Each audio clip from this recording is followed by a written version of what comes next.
가지고 성령의 세례를 받으라 하는 제목으로 은혜를 나누기를 원합니다. 어느 연구기관에서 불신자들에게 조사를 했는데 신자들에 대한 이미지가, 그리스도인 기독교인 하면 이미지가 어떤 것입니까 하고 물어보니까 긍정적인 평가를 한 내용에서는 주일날은 꼭 교회를 가고 술 담배를 하지 않고 죄를 짓지 않고 온순하고 착한 사람들이다, 이런 평가도 했고, 좀 더 애매한 평가로는 고리타분하다, 또 시대에 뒤떨어지고 같이 어울릴 줄 모르는 사람이다, 이런 평가를 했다고 하는 것입니다. 우리도 그리스도인 생각하면 좀 온유하고 겸손하고 문제를 안 일으키고 이런 착한 이미지, 이런 것을 우리가 가지고 있는데, 그러나 초대 신자의 이미지를 이렇게 살펴보면은 상당히 위험한 인물이었다, 데인저러스한 인물이었다 하는 것을 알 수가 있습니다. 굉장히 적극적이고 진취적이고 사회의 소요를 일으킬 만큼 영향력을 가지고 있는 이런 인물이지, 뒤에 숨어가지고 소극적이고 그냥 착한 이미지 이런 것만 가지고 있었던 것은 아닌 것을 우리가 알 수가 있습니다. 베드로도 곧 너희를 죽인다라고 로마 병정들이 위협을 하고 이렇게 해도 그냥 바로 광장에 뛰어나가가지고 복음을 전파하고, 사람이 감당할 수 없는 이런 진취적이고 사회에 영향력을 미치는 인물이 그리스도인이었다. 또 바울은 더 말할 것도 없죠. 아무리 매를 때리고 강도의 위험, 또 강의 위험, 굶주림, 추위, 또 사람들의 핍박, 이런 모든 상황들이 다 일어나도 그 상황 가운데서 다시 벌떡 일어나가지고 또 하지 말라는 일을 하고 하는 정말 강력한 이미지, 그 파워풀한 이미지를 가지고 있는 것이 바울의 모습이었다 하는 것을 알 수가 있습니다. 지금 우리 부산 사람 이야기로 하면 깡다구가 있다, 이런 표현을 해야 되겠죠. 부드럽게 이렇게 해가지고 이제 누가 반대가 있으면 그냥 속 수그러들고 이런 모습이 아니라, 반대를 하면 더 벌떡 일어나가지고 깡다구를 가지고 끝까지 이길 때까지 나아가서 버티고 해내고, 이런 이미지가 사실은 우리 그리스도인의 이미지입니다. 착한 이미지가 아닙니다. 무언가를 이루어내는 진취적인 역사를 일으켰던 것이 초대 신자들의 모습이었습니다. 예수님의 모습 하면 우리가 그림에 푸른 초장에 양 한 마리를 딱 안고 지팡이를 짚고 이 전원에 걷고 있는 무슨 농부 모습 같이, 이런 게 좀 보링하고 지루한 이런 모습인데, 실제로 예수님의 생애를 생각해 보면 30세 그때 한창 젊은 나이에 피 끓는 청춘을 가지고 정말 시간을 쪼개어 가지고 어디 쉴 틈도 없이 아침에 일어나면 사람들이 몰려다니고, 또 저녁에도 잠잘 틈이 없이 사람들이 몰려가지고 너무나 시간 바쁘게 분주하게 민첩하게 움직여야 되는 그런 상황에다가 끊임없는 바리새인과 사두개인과 종교 지도자들과 대치 상태에 있었기 때문에 늘 긴장 상태에 있어서 전원에 양 한 마리 데리고 이렇게 노닥거리고 있는 이런 모습이 예수님의 모습이 아닌 것입니다. 그러니까 정말 진취적이고 적극적으로 뭔가를 이루어내고 하는 이런 모습이 사실은, 그래서 사회에 막 소유가 일어나고 결국에는 그 로마를 점령해버리는 이런 파워풀한 모습이 그리스도인의 모습이다, 이런 이미지를 우리가 가져야 되는 것입니다. 비즈니스를 할 때도 되는 대로 하지 이래 하면 안 되고, 깡다구를 가지고 이 비전을 통해 가지고 내가 이겨내야 된다, 이런 마음을 가져야 되는 거죠. 질병을 만나도 질병이 왔는데 이렇게 우리가 어쩔 수 있는 이게 아니라 깡다구를 가지고 이겨내야 된다고, 되든지 안 되든지 죽든지 살든지 죽으면 죽고 하면 끝까지 가버리라, 이런 적극적이고 추진력 있는 이런 것을 해냈던 사람들이 그리스도인의 모습이었다 하는 것입니다. 이렇게 새벽에 나와가지고 이렇게 하는 게 우리가 할 일 없어 그런 게 아니라, 정말 뭔가를 뚫어내려고 하는 열정을 가지고 나와서 이 자리에 있는 것입니다. 그러니까 우리가 기도할 때 주야 이렇게 하고 이래 하는 게, 그렇게 하는 게 다 옳다는 이야기는 아니지만, 하여튼 그렇게 하면서 적극적으로 문제를 뚫어내려고 하는 이런 의지를 가지고 있는 사람들이 그리스도의 모습이라 하는 것입니다. 그래서 사도 바울은 이야기하기를 사방으로 우겨삼을 당하여도 다 프레스, 하드 프레스 다운 돼도 그래도 다 우리는 never crush down, 다 크루시 돼가지고 뭐 우리는 뭉개져가지고 아무것도 할 수 없습니다. 이렇게 하는 게 아니라 거기서 벌떡벌떡 일어나고 답답한 일을 당해가지고 다 절망한다 그래도 그냥 낙심하지 않고 또 일어서고 핍박을 당해도 버림받아야지 아니하니까 또 일어서고 스트럭 다운 돼가 거꾸로 때림을 당해도 다시 일어서고 이런 게 그리스도인의 이미지로 우리가 가지고 있어야 된다 하는 것입니다. 그런데 그런 일들이 어떻게 일어나느냐 이렇게 보면은 이 사도행전 1장 8절이 있기 전까지는 그리스도인이 좀 나약하고 실패하는 모습이었습니다. 베드로도 그냥 여자가 네 예수 믿는 사람하고 같이 있는 거 내가 봤는데 이렇게 하니까 나 그런 일 절대 없다. 나는 뭐 예수님 모르는 사람이다. 이렇게 도피하고 피하는 사람이었습니다. 그런데 사도행전 1장 8절에 너희가 성령을 기다리라. 오직 성령이 너희에게 임하시면 너희가 권능을 받고 온 유대와 사마리아와 땅끝까지 이르러 사람이 바뀌어질 것이다. 이 권능을 받고 이 말이 디나미스, 다이나마이트죠. 다이나마이트 같은 그 파워를 가지게 되니까 사람이 예루살렘에만 생각하고 있다가 점점 글로벌라이저 계속 마인드가 이렇게 익스팬드 엄청나게 커가지고 글로벌 마인드를 사람들이 가지게 되더라는 것입니다. 예수 믿는 사람은 시골에 있다가 조그만 교회에서도 늘 세계를 생각하고 세계를 품고 기도를 하는 사람으로 바뀌어지지 않습니까? 예루살렘에 있다가 유다를 넘어서 사마리아를 건너서 세상 땅끝까지를 생각하는 사람이 그리스도인이 그게 그리스도인이 되는 것입니다. 그런데 그렇게 하려고 하면 권능을 받아야 됩니다. 성령을 받고 성령이 임하시면 너희가 권능을 받고 이렇게 했는데 성령이 우리가 임하게 해달라고 이렇게 기도를 해야 된다 하는 것입니다. 그러면 어떻게 하면 성령을 받는 것인가 하면은 첫째는 이 신학적으로 진취적인 성령론을 가져야 된다 하는 것입니다. 이게 좀 복잡하고 오래된 이슈인데 이게 사실은 이 주제가 이 오순절과 장로교를 이렇게 서로 가늠하는 이 중요한 분수령이 되는 신학적인 요소가 이 성령 세례라는 이런 내용인데 이건 복잡하니까 다 설명을 할 수 없는데 그냥 간추려서 이야기하면 그런 겁니다. 오늘 1장 5절에 보니까 몇 날이 못되어서 성령으로 세례를 받으리라 이렇게 이야기를 하고 있고 누가복음 24장 49절에는 볼지어다 너희는 위로부터 능력이 입혀질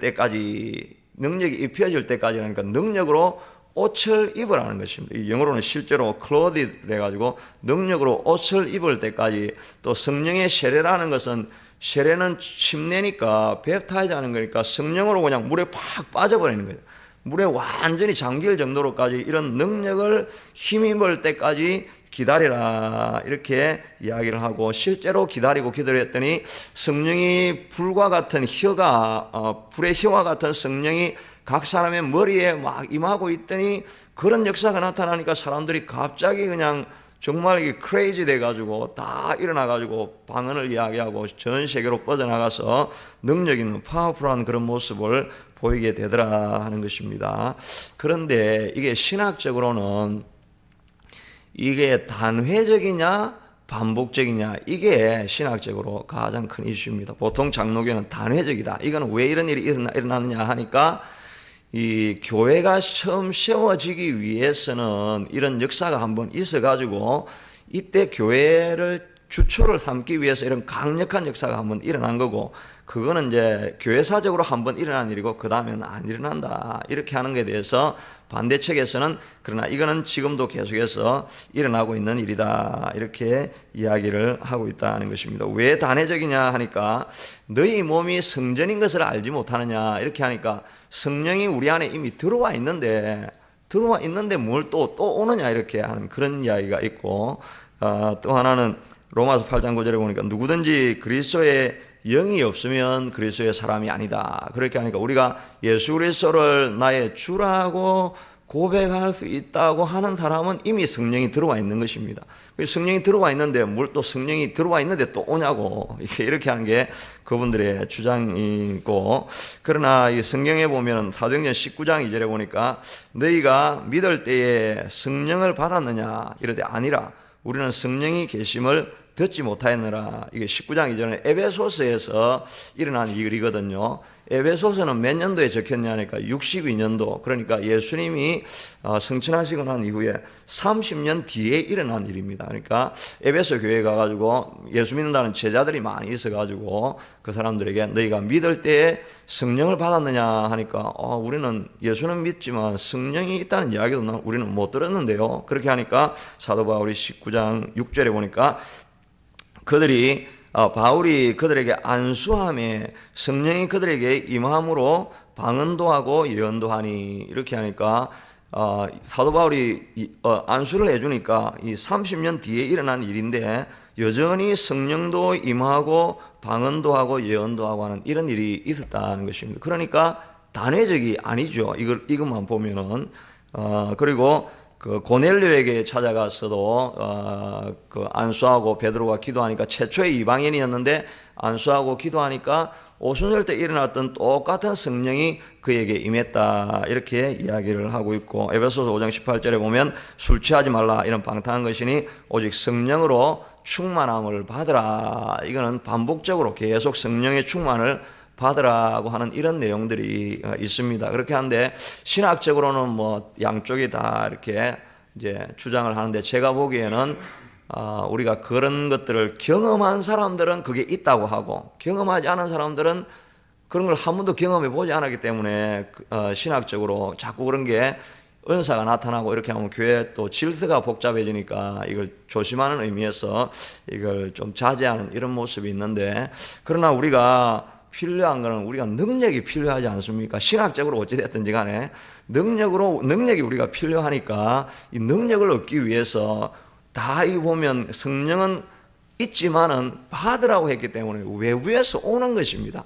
성령의 충만을 기다리라고 하니까 하늘에서부터 왔고, 또 그들이 성령이 임하고 이렇게 한 거니까 다 내게 성령이 있지만 위에서부터 권능으로 임하는 성령이 우리에게 또 있다는 것입니다. 그러니까 양쪽의 신학적인 주장이 있을 수 있지만은 일단 우리가 실천적으로 볼 때 우리가 능력이 필요하지 않습니까? 답답한 사람들은 필요한 것입니다. 그 능력이 필요한 것입니다. 답답하지 않은 사람들은 뭐 신학적으로 그렇게 생각할지 모르지만 그냥 내가 지금 답답한데 능력이 있어가지고 내 삶의 변화가 일어나야 되는데, 그렇게 할 때는 주여 성령님 오시옵소서 이렇게 기도를 우리가 그래서 능력을 내게 주시옵소서, 이런 능력이란 측면에서 그런 능력을 달라고 간구하는 사람들에게는 그런 변화가 일어나는 것을 우리가 많이 보게 되는 것입니다.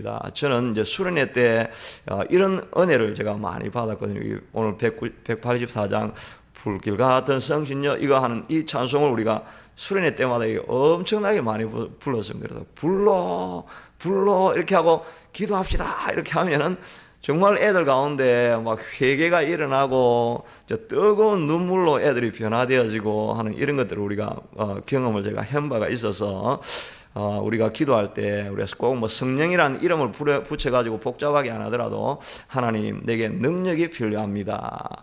우리가 정말 글로벌 마인드로 변화되어지고 내 삶이 영향력 있는 삶으로 되어지려고 하면은 내 힘으로는 부족하니까 하늘로부터 임하는 능력을 내게 꼭 좀 보여주십시오, 이런 마음으로 나아와야 된다는 것입니다. 간절한 심령이 있어야 됩니다. 그래서 어떤 분은 성령 충만 받기 위해서 작정하고 며칠 동안 기도하니까 정말 불덩이가 자기의 심장을 찌르고 이렇게 아주 떼굴떼굴 구르면서 기도하니까 능력을 받고 삶이 변화되어졌다, 이런 이야기들이 간증들을 우리가 듣게 되어지는 것입니다. 제가 바라기는 이렇게 우리가 계속 기도하시다가 여러분들이 성령을 간절히 사모해서 성령의 능력을 한번 힘입고 정말 마음에서부터 우러나는 통회와 자복이 있어가지고 우리의 삶 가운데 정말 영적으로 변하는 이런 모습들이 있으면 좋겠다 하는 마음으로 기도하고 또 바라보게 되는 것입니다.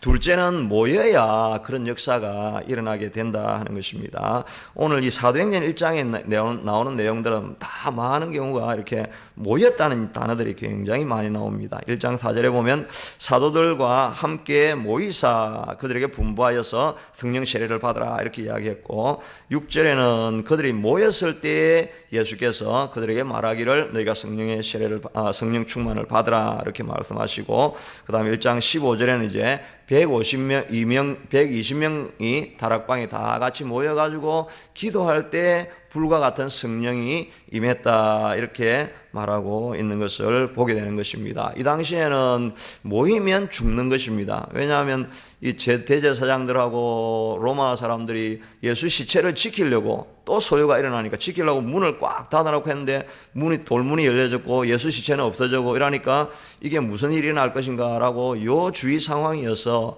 신자들이 모이면 위험한 그런 상황이었거든요. 그런데 이 사람들이 위험을 감수하고 모여가지고 간절한 마음으로 기도를 했더니 성령이 임하게 되었다는 것입니다. 그러니까 성령이 임하고 능력이 임하려고 하면 이런 리스크를 걸어야 돼요. 인생의 리스크를 걸어야 됩니다. 그냥 적당하게 그냥 가는 대로 갈 수도 있지만은 이 기도하러 온다는 것은 리스크를 거는 겁니다. 이게 내가 이걸 포기하고 지금 이걸 내가 선택을 하겠다, 그렇게 해가지고 내가 이게 안 되면 내가 이거 다 잃을 수도 있다, 이런 마음이 생길 때 간절함이 생기는 거죠. 그러니까 기도하러 오는 건 다 이 리스크를 거는 것입니다. 내가 이 모험을 하는 마음으로 내가 한번 이렇게 해보겠습니다. 내가 금식도 한번 해보고 내가 모험을 거는 마음으로 이렇게 가봐야 되겠습니다. 이런 마음이 우리에게 있어야 된다 하는 것입니다. 우리 교회 상황을 이렇게 생각하면서 교회 장소 옮기는 거 이거 사실 작은 문제가 아니거든요. 예배 모양새가 지금 많이 달라지고 이렇게 할 거니까 좀 마음이 어수선해질 수도 있고 이런 상황인데, 우리가 정말 지금 이 시간에 기도를 많이 해야 됩니다. 기도를 해서 환경이 변하더라도 그냥 사모하는 열심이 가득해서 들판에 내놓아도 나는 성령을 받고 간절한 마음으로 기도하겠다라고 하는 이런 마음이 우리가 자꾸 모아져야, 뭐 환경이 어떤 변화 상관없이 나는 예배 자리에 가면 하나님을 만나겠다는 열망과 소원이 가득하면, 그러면 환경이 별로 중요하지 않습니다. 그러니까 저도 마찬가지고 예배 인도할 때 환경이 어떠하든지 간에 내 속에 불과 같은 성령이 있으면 어디를 가든지 은혜가 안 임하겠는가, 이런 그 리스크를 거는 마음으로 우리가 간절히 기도하고 달려나갈 때 우리가 지속적으로 성장하고 나아가야 될 것입니다. 우리 지속적으로 이 상태로 있으면 가만히 있는 것 같으면 지금 이게 지금 위험 상황이 되는 거죠. 이제 세월이 가는데 우리 교회가 안 변하면 위험 상황이 되는 것입니다. 그러니까 저도 긴장하는 마음을 가져야 되고 어찌하든지 능력을 받아야 되겠다, 이런 간절한 심정으로 이렇게 나아가시고, 특별히 우리 질병 가운데 있는 분들 정말 힘을 다해서 이번이 기회다, 하나님 만날 기회다라고 하는 절박한 심령으로 우리가 기도하며 나아가서 특별히 성령의 강력한 역사를 하나님 우리에게 보여주십시오, 이런 마음으로 기도해서 은혜 받는 저와 여러분이 될 수 있게 되기를 바라겠습니다. 이 시간 우리 같이 기도할 때, 하나님, 우리가 능력이 필요합니다. 권능이 필요합니다. 정말 우리의 삶 가운데 통해 잡아가면서 변화가 일어나는 불과 같은 성령이 우리 교회에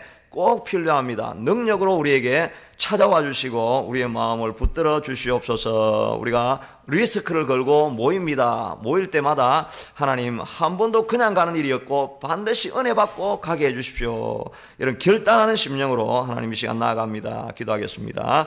고마우신 하나님,